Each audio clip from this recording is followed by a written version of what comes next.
അങ്ങനെ ഞാൻ നമ്മുടെ ഏരീസ് കലാനിലയത്തിൻ്റെ രക്തരക്ഷസ് ചാപ്റ്റർ 1 നാടകം കാണാൻ പോയ ഒരു കുഞ്ഞു വ്ളോഗാണിത്.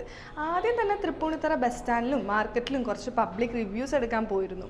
വർഷങ്ങൾക്ക് മുന്നേ കലാനിലയം കണ്ടവരും ഇപ്പോൾ കണ്ടവരും ഒരുപോലെ അതിഗംഭീര റിവ്യൂസാണ് പറഞ്ഞത്. അതുകൊണ്ട് തന്നെ ഞാൻ ഭയങ്കര എക്സൈറ്റഡ് ആയിരുന്നു ഈ ഒരു ഷോ കാണാൻ വേണ്ടിയിട്ട്. അപ്പോൾ ഞാൻ ഷോ നടക്കുന്ന നമ്മുടെ പുതിയകാവ് മൈതാനത്തെത്തി. അവിടെ നമ്മുടെ ഒരു തിയേറ്ററിലുള്ള പോലെ തന്നെ ഒരു കഫറ്റീരിയ ഒക്കെ ഉണ്ടായിരുന്നു. അവിടുന്ന് ഞാൻ ചായയും പോപ്കോണും ഒക്കെ കഴിച്ചു.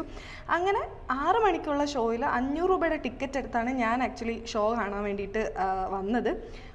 വിഷ്വൽസ് യൂസ് ചെയ്യാനുള്ള റെസ്ട്രിക്ഷൻസ് ഉള്ളതുകൊണ്ട് തന്നെ ഞാൻ അധികം വിഷ്വൽസ് ഒന്നും യൂസ് ചെയ്യുന്നില്ല ഇവിടെ. ഗൈസ്, അടിപൊളി എക്സ്പീരിയൻസ് ആയിരുന്നു, ഒരു രക്ഷയില്ല.